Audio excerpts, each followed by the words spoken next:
Maraknya dugaan dan kasus korupsi yang menjerat penyelenggara disebut jadi faktor penyebab kepercayaan masyarakat Indonesia luntur.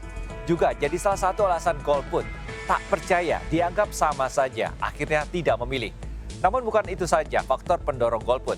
Fakta soal golput kita bedah di Fakta Politik Jelang Pesta Demokrasi 2024. Golput. Jelang pemilu, kata golput santer terdengar. Ini merujuk pada orang yang nggak menggunakan hak pilihnya. Tapi sebenarnya, good people, tahu nggak sih kepanjangan dari golput? Golput kurang pasti banyak orang nggak tahu ya Pak. Golongan apa ya? Aku lupa, golongan putra apa? Kalau kepanjangannya nggak tahu tapi tidak memilih kan dia. Golongan putih kali ya. Sejarahnya nggak tahu tuh. Nggak tahu sejarahnya. Sejarahnya aku nggak tahu. Oh, kalau sejarah dari golput yang saya tahu sih berawal dari gerakan mahasiswa saat Orde Baru yang kecewa dengan pemerintah. Menurut sejarah, golput lahir sebagai bentuk protes pemuda dan mahasiswa atas pelaksanaan pemilu perdana di era Orde Baru 5 Juli 1971. Saat itu, mahasiswa menilai tak ada tokoh politik yang bisa menampung dan memperjuangkan aspirasi mereka. Mereka mencoblos bagian putih kertas pemilu. Inilah cikal bakal istilah golongan putih. Kalau masa sekarang, apa sih penyebab pemilih golput? Pertama tentu kecewa ya, bangsa ini tidak pernah berubah. Lalu kok mohon maaf, elit-elit itu kok pada korup. Yang kedua, masyarakat itu merasa begini, memilih tidak memilih sama saja kok. Jadi ada istilah, ya dia malas. Dia kalau sudah malas, ya sudah golput. Yang ketiga saya melihat kadang-kadang juga golput itu dipengaruhi oleh orang lain. Ada juga, misalkan gak usah lah memilih, nggak bagus kok. Berdasarkan data Badan Pusat Statistik BPS, dari rentang 2004 hingga 2014, jumlah pemilih golput selalu meningkat.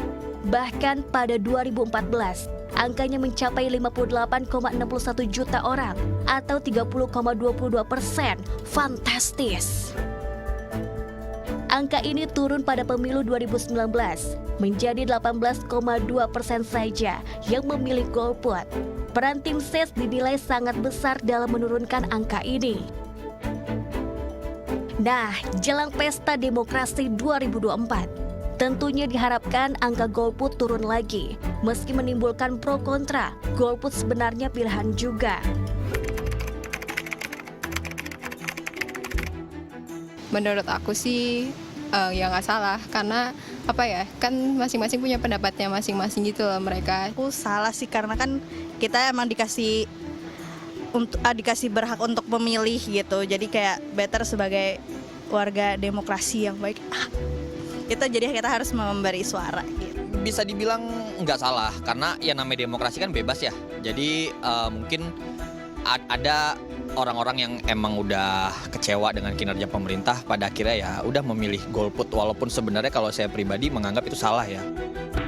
Menurut Undang-Undang Republik Indonesia Nomor 7 Tahun 2017 tentang pemilihan umum, memang tidak ada pidana bagi seseorang yang golput.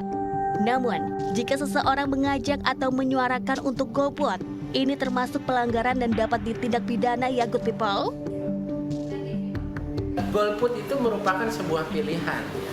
Sebuah hak pilihan untuk dia memilih golput. Tapi jangan kemudian ya pilihan itu disamakan dengan kehendak orang lain, misalkan bahwa orang lain yang seharusnya dia memilih, kemudian dia melakukan kekerasan, menghalang-halangi, mengajak untuk tidak memilih gitu. Nah, konsekuensinya di Undang-Undang 7 2017 itu diatur, dan sanksinya itu di 531 itu 2 tahun penjara dan denda 24 juta. Golput memang tak melanggar hukum, juga merupakan hak pribadi politik.